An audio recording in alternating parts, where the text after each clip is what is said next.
Hello, welcome to your lesson on discrete random variables. Let's get rolling. For each of the probability experiments you will see below, write down 4 possible values. Here's the first one. 3 dice are rolled, and the number of times that 6 is rolled is recorded. What are 4 possible values? For this one, I hope you said 0, 1, 2, or 3. That's our set of possible values. We can have 0 sixes rolled, or 1 or 2, or all 3 of them are sixes. So those are our possible values. Next probability experiment. The number of babies that women are pregnant with in a hospital is recorded. Let's take a look. I have a set of numbers, 1, 2, 3, or 4. Of course, there can't be 0 babies. If a lady is pregnant, there is a baby, and I put 4 possibilities. I didn't put numbers higher than that because even 4 babies in one pregnancy is very unlikely, right? Next experiment. The height of all students in a classroom is recorded. Well, this one might be a little strange. You're thinking, well, there's so many options I can list. I listed these 4 options, just 4 random heights. But you could have listed anything. There's no right answer here. That's the point. There can be so many different options. Let's look at one more. The time taken for a 100-meter sprint is recorded. Okay, this one's much like the last one. I put 4 random times here. Knowing what I know about 100-meter sprint, I put 4 possible times. However, there's so many possibilities you can list. Almost infinite possibilities, right? So let's talk about that further. So first question we're going to ask here is, what is an impossible outcome in each situation? Well, in the first situation, 4 or greater would be impossible. And also negative numbers, of course, would be impossible because you have to have 0, 1, 2, or 3 sixes rolled. 4 would be impossible because if you're only rolling 3 times, you can't have 4 or more sixes rolled. So that's impossible. Next one, what would be impossible here? Well, you could say non-integer values like 1.5 or 2.3 or something like that. You can't have portions of a baby. There's either 1 baby or 2 or 3 or 4 in the pregnancy. I also put negative values are impossible here. We can't have negative babies. And I put, maybe you're thinking also, you cannot have greater than blank number of babies, whatever number you set that as, but basically there's kind of a limit. You can't have a pregnancy with, let's say, 12 babies. So whatever you set as that number, the max number, you could put that there. Okay, next, what's impossible here? Here we can say, again, negative values are impossible. You can't have negative heights, or values that are less than something, because you could say there's a minimum height and nobody's going to be shorter than that. And you can say also greater than some number. You can say there's a maximum height and nobody will exceed that. But between that min and max, anything is possible. Okay, and that's the same thing with the times here, with the running times. It's kind of the same idea. You can't have negative times, you cannot go below a certain time, nobody's that fast, and you can't go greater than a certain amount of time because you can say, hey, nobody's going to go slower than that. So, but anything between that min and max is possible. Great, next question. What are the similarities between the outcomes for dice rolling and the number of babies? So looking at the top two there, what are some similarities in the outcomes? Well, the similarities are definitely that the outcomes can only take on specific values, right? We cannot say we set these specific values and the outcomes can't be numbers in between those. They can't be decimal values in between, right? They can only be those specific values. That's important to know. Next, what are the similarities between the outcomes for heights and sprint times? What's similar here? Well, in this case, unlike the upper two, where we can only have specific values, these ones, you can have any values. So the outcomes can take on any values within a specific range. So it can be any decimal value to any degree of accuracy you want. Final question, what are the differences between the outcome for dice rolling and the number of babies? What's different between these two? Well, we said that each of these can take on specific values, but what's different about them is that in the first one here, all possible outcomes are listed. That's all the possibilities. Whereas here, you could argue there's more possibilities that are not listed. We were asked to list only 4, but maybe if we listed more, there's more possibilities that could happen. Okay, all this leads us back to something we've talked about before, and that is data and types of data. So first of all, there's qualitative data. That is data that is descriptive. For example, eye color, hair color, favorite show. Then there's quantitative data. This is data that's numerical. For example, shoe size, weight. Okay, and we typically deal with quantitative data. Quantitative data can be divided further into discrete data and continuous data. And that's what we've been talking about in that last slide there. Data that can be counted or which can take on only specific values, is called discrete data. For example, shoe size, number of people, and so on. Continuous data is data that can be measured. That means it can take on any value, again, within a specific range. For example, weight, height, temperature. Now, looking back at these four scenarios, we can assign a variable, what's called a variable, to each of these. All right, so we have the variable x, notice it's a capital letter, represents the number of dice that we can have that rolled a 6, right? And b represents the number of babies in a pregnancy, so this is b. And then variable h represents the height of somebody in a school, and t represents the time taken to complete the race. So we can assign variables to these, we can assign letters or variables to these outcomes. All right, question is, which are discrete, which are continuous? Okay, based on what we talked about in the last slide, we can say the first two are discrete, they can only take certain values, whereas the last two are both continuous because these can take on any value within a specific range. All right, so now this brings us to what a random variable is. And what we saw here, these four are all called random variables. A random variable is a quantity whose value depends on the outcome of a probability experiment. Random variables are represented using letters, and we often use capital letters. So here again are some of the ones we've seen. X representing the number of 6s obtained when we roll the dice. B, the number of babies in a pregnancy. M, this is the new one, the mass of crisps in a packet. T, the time taken for a run. So these are called random variables. Now, the measured values are represented by lowercase letters. These are uppercase. Now the measured values are lowercase. For example, let's say we have the dice rolling situation, and we've assigned x, the variable x, for the number of dice rolled. We can say, to find the probability, we can say, what's the probability that the number of 6s equals some lowercase letter? For example, what's the probability that the number of 6s rolled is 2?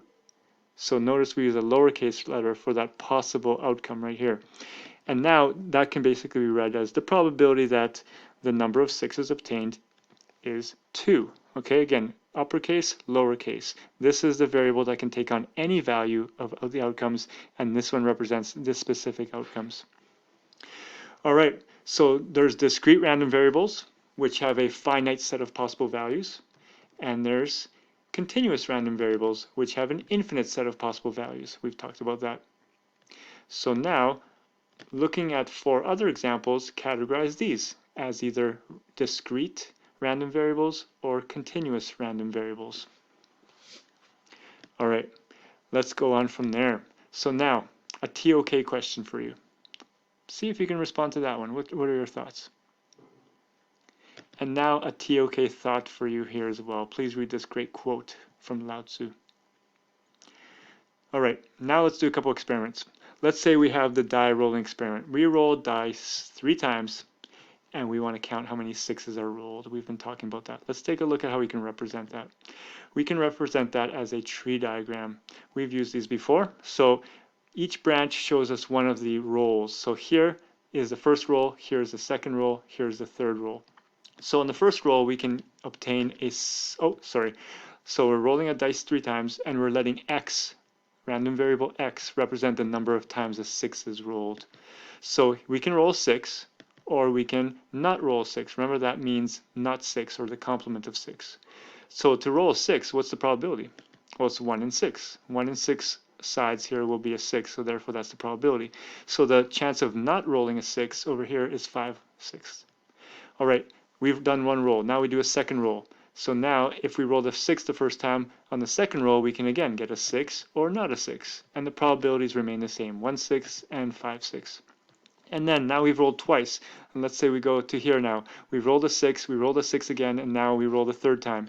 We can get a 6 or not a 6, and again the probabilities are identical. So now we can, I'm not going to fill in the rest here, but you can follow one path, for example this top path, and you can explain what it's representing. That top path represents rolling a 6 and then a 6 and a 6 again. So it's the probability of rolling 3 6s. So this should really say, okay, and there we have that here. The probability that the number of 6s rolled is 3 is given by this path. So to find the probability along a path, we know we multiply all the probabilities, and that gives us the probability of that full path. So the probability of rolling 3 sixes is 1 over 216, a very small chance to roll 3 in a row like that. Okay, so now if you could fill in the rest, but I want to specifically ask you about what would go for these two here. What would be the probability statement like this, and what would be the probability for these two in the middle here? Okay, now check all your work here. You can see all these different probabilities, and the two I was asking you about are these two middle ones, so double check your work there.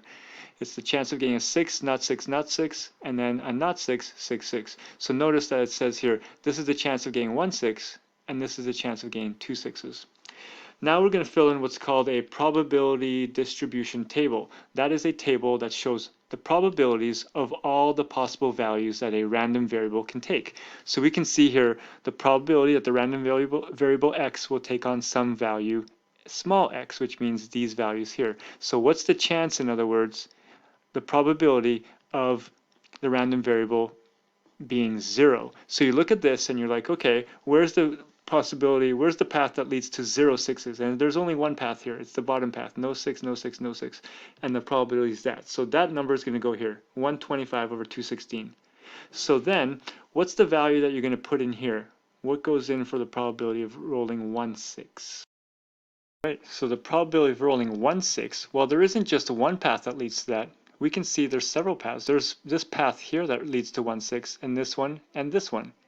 So when you're finding the probability of rolling 1 6, you have to combine the three paths. So you're actually going to combine 25, 25, and 25, and you get 75 over 216. Likewise, if you filled in the rest of the probability distribution table, you're looking for a probability of there being 2 6s rolled. And there, again, there's several options. This one, this one, this one. If you add those three numbers, 555, you get 15 out of 216. Finally, what's the probability of getting 3 6s? Well, we already saw that's the upper path, 6, 6, 6. There's only one path that leads to 3 6s, and their probability is 1 over 216 here. So two things we should notice. Number one, notice when you add these four probabilities, you get an answer of 1. That makes sense because we have listed all the possible things that can happen. So that means the probability of one of those happening, at least one of those happening, right, is 100%. We've covered all the options. Now, the other thing we should notice is that each of these values here is between 0 and 1, right? The probability of each event is that. So those are the two things to notice. One, each of the probabilities is between 0 and 1 inclusive. And then the sum of all the probabilities is 1. Important to know. All right, with that in mind, one other thing. Notice what happened here. These, of course, can be reduced to this and this. So we don't see the same base anymore, but it's okay. We can see it that way or this way. It's the same thing. Okay, so let's summarize that again. We know for any random variable x, the probability of a single thing must be between 0 and 1. We just highlighted that fact. And we know the sum of all the probabilities in the random distribution table must be 1. Okay, so each probability must be between 0 and 1, and the sum of all of them must be 1. Let's apply that in this problem here. So we are given a probability distribution table for some random variable x. It doesn't tell us what it is, but we know this random variable x can take on these values, 1, 2, 3, 4, or 5. And we're given the probability of 1 occurring is this, and 2 is this, and 3, and so on and so on. So our goal is to find C, and also to find the probability that the random variable x is greater than or equal to 4. In other words, what's the probability over here? That it's either 4 or 5, because that's greater than or equal to 4. So how do you think you're going to approach this? What do you think? How are you going to use these two things that we highlighted here to help you? Well, first thing we're going to do is show that all the probabilities must equal 1. We just talked about that. All the probabilities in the full table must have a sum of 1. So we can write this equation. That can be simplified into 20c equals 1, of course. And that allows us to solve for c. c is now 1 over 20. So we know that this value here is 1 over 20, and then this is 3 times that, and this is 4 times that, and so on and so on. So now we solve that. So how about finding the probability that x is greater than or equal to 4? Well, in that case, we know the probability of x is greater than or equal to 4 is 3c plus 4c. Those two added up. And that must be 4c. That means 4 times this. And 4 times this is 4 times 1 over 20, which is 1 over 5. Great work. We'll see you in the next video very soon.